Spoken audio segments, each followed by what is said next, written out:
Hello! Hello, AOS fans! It's the agents of Wyrdhollow. And in this video, we're looking at the newly announced Skabbik's Plaguepack. Ooh.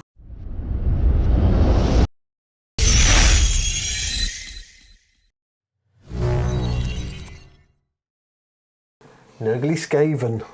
Yes, is it the warband you were looking for? Not completely, but then I don't really know what I really wanted. Still doesn't know what he's looking for. Still don't know. No. So they're clan pestilence, are they? Is that They right? are clan pestilence, Right. well done. My law is not brilliant, but that gives us 3 Skaven warbands. Yeah, we've got a clan, I can't remember what it's called, Verminous or something, which is your general Skaveny ones. Obviously, Scritch's Swarm. Then we've The got original and the best, the greatest, yes. Yes. And then we've got Skittershank's Clawpack, which are like your assassiny types. Yeah. And now Clan Assassinus, or whatever they've called them. I can't remember now. And I'll put it up at the bottom of the screen, and I hate myself for not remembering it. But Eshin, Clan Eshin, beat me to it. And then now we have Skabbik's Plaguepack, which are the Nurgle ones. So I think a lot of people would have liked to have seen Scryer, the warp lightning cannony type psychopaths, or Moulder with all the big rat ogres. But I'm pretty happy with anything Skaven. So are they actually Nurgle? Or they're kind of plaguey? They're plaguey Skaven. They almost predate Nurgle almost from the old world. I seem to remember. Almost. I think Skaven have got an aspect of each of the Chaos Gods, and this is like the Nurgle aspect of Skaven. So all diseases and stuff. I want to see the Slaanesh ones. Well, the rats have a lot of nipples. That's true. So they're well suited there. But I'd be interested to see how these would do with the toxic terrors, because obviously disease. Yeah, but is it poison? Oh, see, poison and disease, 2 very different things. As you would know if you played Wolfrup, because you could have cure disease and cure poison. Exactly. Yeah. So anyway, enough of random stuff like that. We're going to talk about Skabbik's Plaguepack. Absolutely. Did you like the models? I did like the models. The models are pretty cool. They are pretty nice. It's kind of like, without really looking at them, I said, I suppose you want to paint these, don't you? And I looked at them and I thought, oh, I quite like this. I don't think I can deny you the plaguey Nurgle rats. They're one of those warbands that if you had painted them, I would possibly be tempted to get them myself, because there's a lot of nice sculpts in there. Yeah. There's some very dynamic stuff going on. I would be tempted too if you paint them, but I won't. Well, this is half the problem. Is I could, but there's so many other things to paint. That's exactly the problem. So we've got the leader, Skabbik. Skabbik himself. And then 4 Skaven. Yep. And a rat. A little ratty thing. I like the little ratty thing, carrying around a little bit of warpstone. Yeah, I do like the warpstone. The warpstone's pretty cool. Yeah, and it's interesting to see what that rat's going to do, because he's not very big, so it's unlikely he's going to have any decent fighting stats if he's got anything at all. No. I wonder whether he might be like the fish. Yeah. In the Soul Raid. Yeah. I say I wonder it. Pete suggested it earlier. I did. I was going to let him get away with that. Yes, whether he pops up all over the place. Yeah, it gives you a little bit of an assist. Yeah.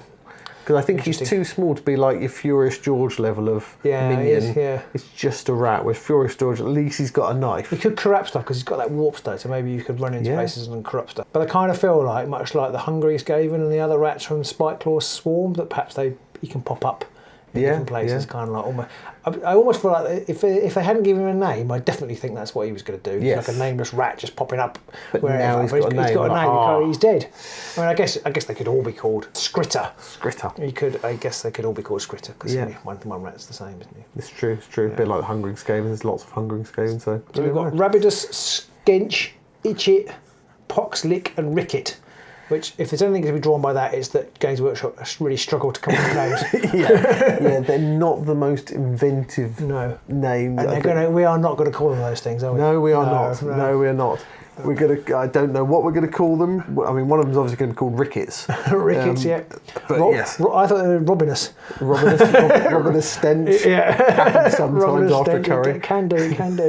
Gets a bit close in here now. It's fully insulated. Yeah, we're definitely not going to be using those names. But with that many fighters, it does feel like they're not going to be your hard-hitting warbands. They're not going to be your Chaos Warriors or anything like that. They're definitely going to follow the same which you wouldn't expect. No, not really. They're actually not as fast. We have a quick look at Skabbik's card. He at least isn't as fast as the other Skavens. I think they all move 5 off from the get-go, don't they? I think they do. Yeah. And I think most of, if not all of, the Clawpack do as well. But he just moves 4, presumably because he's under the influence of warpstone. He looks baked off his nuts in that picture. So I'm assuming he's just staggering. The world's most evil cornetto he's got there. Basically, yeah. So he was really, he really had the munchies after taking that, hit of warpstone. 4 wounds, which is Scritch-like. Yeah, it's not too bad. But only 1 dodge jumping to 1 shield. Yes. Now we do know that there's a +1 defense card later on, so it's almost definitely going to go on him nearly all the time. Feels like it will because it's not restricted, is it? So it does feel like it will. But yeah, that's so slightly weak. Yeah, a little bit. But a decent attack. Yeah. A Grievous attack, always like a bit of a Grievous attack. But you don't actually roll a lot of dice for you to trigger that Grievous when he's uninspired. But you'd hope there'd be some re-rolls or some plus dice cards in there if you paired it with Tooth and Claw or something, you'll get some improved accuracy maybe. But range 2 is never to be sneezed at. No. So 2/2/2. Pretty powerful, and then inspiring to 2/3/2, and then suddenly Grievous becomes a thing. And I don't know why, it's only 1 extra dice, but it really suddenly feels like a 3/3 hit. Well, I think your chances go up to the 40-something% mark to get a crit, so it does suddenly improve your odds a lot more. So he could be dirty, especially if there's some ways of getting extra +1 damage somewhere along the line in there. Although they don't tend to have so many of those knocking around these days. No. But it could be one-shot territory for old Steelheart or something like that. Yeah, that's true. He's a priest, which we haven't seen a lot of. There's only about 4 priests in the game, so he'll make it like 5. It seems to do nothing. Does seem to do nothing. No priest interaction, but which is probably a good thing. And he's also a Befouler, which we'll come on to in a moment, which is part of the how they inspire. Yes, and they inspire by corrupting stuff. So that's they say go get 2 or more territories corrupted, because they do come with a plot card. They do. So the other thing we haven't mentioned on his cards, that he is a Befouler. At the start of each round, he staggers each enemy fighter adjacent to him. So yes, it's a bit like Thundrick. He had that thing which would stagger people or something when they were near him. I can't remember if it was staggering or whether it turned them into lethal hits. I think it did. I think it was even nastier when he did that. Yeah. So on to the plot card. Yeah, so it works all around this corruption/Befouler mechanic. So you've got to get territories corrupted. And how do you do that? With prizes, points. No, I can't remember. With rats. What you do is basically the end of an action phase. So it is at the very end of an action phase rather than at the end of a activation. So it's tougher to get done. Or at the end of a round. Basically, yeah. So the timing will come in. We'll talk about that in a minute. Yes. So you either have to have 2 of your fighters in that territory. Not too hard to do, especially in your own territory. So you've got your own territory, no one's territory, or the other player's territory. So this board's got 3 zones. Yeah. Or you have to have 1 Befouler on an objective in that zone. Yeah, so there's ways. There's options. There's options, and there are some cards. We'll look at those in a minute, but there are some cards. Well, obviously they can't inspire till at the end of round 1. So you can't get a round 1 inspire with them at all. No. Well, yeah. Because they only become... how it works. No. Because you can't. When a territory becomes corrupted, it remains corrupted until the end of the next action phase. Yes. So if you've done it at the end of the action phase, then you've basically got a whole another round basically. But it won't, any cards at the end of that subsequent round that are in the end phase, if you don't re-corrupt, it won't be corrupted anymore. Yeah, so that's definitely one to remember, that if at the end of round 1 you corrupt 2 zones and you inspire and whatever, if you have an objective in your hand round 2, which is at the end of the round you have 2 zones corrupted, those zones won't be corrupted anymore unless you've re-corrupted them in at the end of round 2, because they will uncorrupt just before you do the objective scoring, and I've really badly explained that, but essentially you have to make sure you've corrupted them again that second round to score things at the end. Yes, now interesting though, I hadn't really thought about this, but if you've fulfilled the conditions, that's fine, because they'll uncorrupt and then you've recruited the conditions and they corrupt again. Yeah. If you had a non-corrupted zone and you play a card which corrupts it, that's fine. That will corrupt beyond that action phase, and because of the next action phase, it'll actually corrupt all through the next turn. Yeah. What I'm not sure is if you've got a zone that's corrupted, can you play a card in the action phase that corrupts it? I'm not sure you'll be able to. That's true. Yeah, because if it's already corrupted. Yeah, that's going to almost immediately going to require a FAQ, isn't it? It is, yeah. So can you corrupt a corrupted zone? And keep it corrupted, do an extra fart. Yeah, so again, it's another mechanic where immediately we have a question that you think, how come nobody spotted this in the playtesting? But maybe it will become clearer. But we've seen some of the cards, and we'll talk about those now. It does say a territory can be corrupted by multiple warbands at the same time, but it doesn't say you can sort of boost the corruption. It doesn't. I don't know whether it might say on the poise, I suppose, this can be played it might, on a corrupted zone or something. We'll have to see. So coming on to the first 2 objectives that we've seen displayed by GW, one is Befouled. Yep. So that's a fairly standard card with a twist. Score this immediately after an enemy fighter is taken out of action by damage dealt by a friendly Befouler. Yeah, so it's a bit like your strong start or something like that, but you've got to do it with a specific fighter, and we know that your leader is that, we'll probably see either upgrades to make other people that, or other fighters will also have that to start with as well, depending. If you cleave one in the middle, you get an EastEnders character, half a Fowler. Very, very small subsection of our UK viewers will get that joke, but they will appreciate that joke. Absolutely, yeah. So one interesting thing, in the text in the article above the Befell card, it mentions Rabidius' rusty plague sensor, smashing it into somebody's face to get 3 damage. So it sounds like it could be a bit of a Gristlewell. It could be, yeah, Gristlewell, or maybe your Saik, something like that. Yeah, Saik, yes. And being a plague sensor bearer, he's probably going to be a Befouler. So he's bound to be a Befouler, so you're not going to be able to put the card we're going to see in a minute that can do it, make him grievous. No. That would be stinky. No. And the other one we've got is Infected Corpse Pile. That sounds delightful. Yes, it's a, it's what they stand for. What's on their manifesto. It is pretty much they promised it, and it's what they're going to bring. So if you score this in an end phase, if you've got 2 or more territories corrupted, and 2 or more enemy fighters are out of action, so you can't do it first turn. You can't get you going for your first turn Inspire or the end of first turn Inspire. You can do it. Possibly could. You can do it. It's not very possible round 1, I feel, unless you're up against somebody who's incredibly easy to kill. Maybe the Soul Raid forgot to put the fish on the table. Exactly, yeah, something like that maybe. Yeah. So round 1 guard, you could probably score against the Porkle Guard. Possibly, unless the Warden keeps bringing them back, and then you've got So it's not the easiest thing to score round 1 because you've got to have 2 enemy fighters out, and you have to have 2 territories corrupted, which makes it also tricky to score at the end of round 2, because you've got to have 2 territories corrupted, which, if you corrupted them in round 1, might be tricky to corrupt, depending on the thing we were just talking about. Yeah, depending on whether you can. But then round 3, I think round 2 is the time you're going to be looking to score it, because round 3 you might not have enough Skaven left to do things. So this is true, unless there's a lot of power cards or other things in there that enable you to corrupt zones without having to try. Yeah. Then yes. So it feels a little bit like it could be one of those cards that you just put in your deck and it comes out at the end and you score it.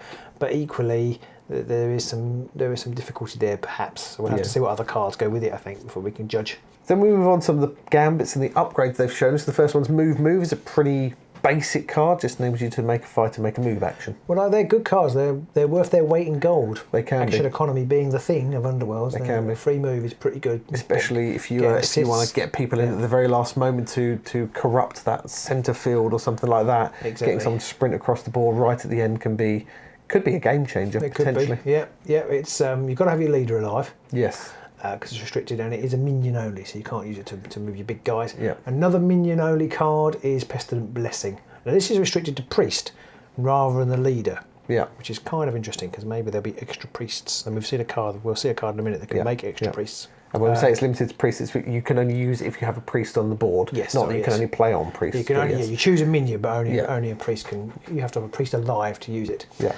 And then basically their attacks get grievous. Yep. So you can't double up because it's minions only. You can't double up and get grievous 2 on the boss. Yeah. But they also become a Befouler. Yeah. So that could really help you score that objective we've seen. Yep. And also, if you're standing a Befouler on an objective, might also help there. Absolutely. And then it persists until they're dead or the end of the round. So 2 minions we've got there. We obviously haven't seen their cards, but there's obviously some minions. So you could be looking at combining this with Beastbound Assault as well. Yeah, possibly. Glorious Sacrifice is an upgrade. When this fighter is taken out of action, if the territory they're in is not corrupted by your warband, you can corrupt it. So that would be quite good in round 3 to score that card. Yeah, if you know your fighter's going to die anyway, you're like, well, go forth and die. Exactly. But if it is corrupt, you can gain a glory point. Yep. But then you break the card. So it's kind of one of those situations, if your opponent is hoping to kill someone to gain a little bit of an edge, it's like, no, we've both got glory now. Or what quite often happens is you put that on somebody and people go, I'm just not going to attack that fighter now. Because I know I'm going to play into your game. But you could then possibly use that to your advantage somewhere else. I have just noticed, just as we read this now, it says if you die in a zone that's not corrupted, you corrupt it. Yeah. But if you die in a zone that is corrupted, you get the glory. And then it says break this card. Yeah. Now, interestingly, the only reason I can see to break this card is so that if you return to the board after you died, it's not OP. You can't do it again. So otherwise, there's no point breaking a card on a dead fighter. So maybe there's going to be some sort of resurrection mechanic, which would fit with the rat dudes. It would fit with the rat dudes. Now we have seen, I think the ghosties have a raise mechanic. Yeah. They've got a card that enables you to raise someone. Sepulchral Guard obviously have that in theirs along with the Warden's ability. So maybe these guys will have a power card in theirs, or maybe an upgrade that gives your leader an ability to be able to call them back. To bring somebody back. Interesting. Interesting stuff. So we wouldn't quite such a glorious sacrifice in that case. Or maybe none of that's true, and we're just a really cover reading all. into it because GW just being a bit tighter on their wording. It could just be a cover-all, basically. Make sure they can't use it more than once. If you could somehow later on we do some sort of mechanic change. Yeah, exactly. Yeah, but you never know. But there's now room to theorise on that one. And then we have a final upgrade card for Itch It, Scratch It, Barp It, Lick It, Sniff It, called Voice of the Great Corruptor. It makes him a priest. Yep. Which was the card we were talking about that made you a priest. And also, if Skabbik is out of action, then he becomes the leader as well. Yep. And it gives him an action, which you can use, and then that makes the territory corrupted. Could be really good depending on your upgrade cards. Could be rubbish. I mean, you could use it. If you're in the third round, you might use it in your first activation. Then you might have move to shove them across to your opponent's side, and then use it again to maybe get those zones corrupted if you really need them, because you've got the card which is 2 people dead and 2 zones corrupted. You've already killed people earlier in the round that aren't coming back. There's some possible uses there for it. Yes, it's kind of interesting. I've just noticed it's cards 32 out of 32, so we can determine that there are going to be no cards that are later in the alphabet than V. That's the analysis you come to. For Rangers Sigmar 4. These are the useful things. I never know with actions. There are very few cards that have actions on that I ever use. I mean, I remember back in Nightfall days when you had there was the one where you could, there was the pouch, the one where you could rifle through your deck and find a card. Yeah. There were the tomes as well that gave you some actions. But that was about it. We've not seen many since then. There are some, but I just never used them. Yeah, because they were just always better options. Because it always feels like, well, that's quite good. I'm trying to think, there's a card recently, I can't remember what it is. There's a card recently when I've been playing, I thought, that's quite good, but I'm never ever going to use it. It might be in the poison deck. I think some of the poisons have them, and I was basically using them in the poison deck just to boost up the number of poisons. It's like, well, I'm literally never going to say, rather than smack you in the face this turn, I'll do this thing. Yeah. But maybe there'll be a reason. Because the ABCs always be charging. Exactly. It's nearly always better. So. Exactly. But there you go. There's another way to make one of your fighters a priest and your leader if you need to. Yeah. Now, there were 3 cards revealed in the video as well. There were, yeah. So we'll have a look at those. So the first card is an upgrade called Disgusting Appearance. I borrowed that from Fecula's. Yeah. And it's got a +1 defense. No restrictions on it at all, so you can put that. That's probably going to go on your lead to give him 2 shields. Almost certainly. Yeah. Unless he's already dead. That is a solid card that everybody's going to include in their deck, whether it be Nemesis, I would think probably Championship. Yeah. That's a very solid card. You're never not going to take that card. We've got a Ploy, which is Feverish Flailing, which enables you to re-roll 1 dice in attack at the first action made by a friendly fighter. They're pretty standard card. Again, always useful. Do love a re-roll. And that again, it helps you with trying to get those crits for your grievances and stuff Fish for a crit. Yeah. Although I find whenever you use that, you always then roll 2 hammers, and you're like, I don't want to fish for the crit. No, I wanted a hammer and a sword so I could re-roll the sword and hope for a crit. And then an objective, Rabid Harbingers. Oh, the Rabid Harbingers, which is a Surge card. So it's nice to see some Surge cards. Well, we think it is. It says scoreless immediately, so it must be. And I reckon that just on the edge of that, there's a D, so I think it's a Surge hybrid. It could be, yeah. And this is a score immediately after an opponent's activation step as well, which is... They're always trickier to score because you just got to hope your opponent doesn't see the blatant play you're going for. That seems to be a new move, rather than having these ones where you do stuff like the Miraris have got one where you do stuff and then you get glory. It's kind of like you do stuff and then your opponent's got a turn to suss out what it was. Grimwatch had similar things as well. It's like, I put people on 3 objectives, I score 2 glory and you can't stop me. Whereas now Sepulchral Guard have similar ones, but it's like you have to be standing on them after your opponent's activation. So they've got a chance to knock them off. Yeah, which is good because these kind of cards generally are quite hard to counter. Yeah. And as long as you play your cards right, as it were, you could still stop your opponent from being able to counter it, but they still have some chance of it at least. Yeah. So it's good you have 2 or more objectives held and also an objective with a Befell on it. So a friendly Befell in your territory. In your territory, yeah. So you don't want to go wandering off with your Befellers. No. So it feels like this warband, they're going to be playing a little bit more on your side of the board, maybe getting into that central zone, but it does feel like they're going to be an offensive warband from the cards we've seen. You do want to be killing people. They've got a bit of objective shenanigans as well. Yeah. It's going to be interesting. And I'm enjoying seeing that in the warbands. I'm enjoying seeing holding objective play and killing people play. I mean, you could argue that the minute it comes to a Nemesis format or Championship format, people are going to get rid of the weaker half, which whether that's offensive or not, depending on how the rest of the fighters are in the warband, that people are just going to dump those cards because they're not the optimal play. Possibly. But I do like the fact that, like, for people like us and a lot of people who watch our videos, they don't care about optimal play, so they'll be able to play a game with offensive, and then they'll be able to play a game with That'd be quite nice. You could take some, exactly. You could take. I was about to say exactly that. You could put some tooth and claw down with them, or then maybe take some fearsome fortress, and you're on the objectives, and you're corrupting, and you're doing what you want to do while you're building your little tower. And chucking spears at people. Excrement, I was going to say, but excrement. Spears of excrement. Yeah. Frozen plague. Yeah. Whatever, let it go. So there we go, there's Skabbik's Plaguepack. Yes, we've talked for far longer than I thought we might do, but I hope you found that interesting and useful. Let us know if you've seen any little bits and pieces that we've missed, or what you might expect from them. I think we might see some sort of domain card which does things to corrupted zones. Yeah, could be. Yeah. I'm especially excited to see what they're going to do with the little rat. Yeah. Because he's just like, he's so diminutive, he seems too little to be a fighter, so that means he must have some other... Cut him open, sticks your bomb in him, that's what I reckon. Oh, yes. Like Necromunda. I mean, maybe there'll be a card with something like, he can affect people with the warp stone or something like that. Splat the rat, yeah. I mean, who knows? This is one of the things I do love about Underworlds, is that they give you these teasers, and it's just enough to start making your brain go mad, and then working out all the things that they might do, and then they don't do any of them. Well, they'll be along before we know it. This is true. We'll soon find out. Yes. So I hope you enjoyed this video. If you did, please like and subscribe. Ring that bell to make sure you get all future notifications of all our lovely Underworlds content.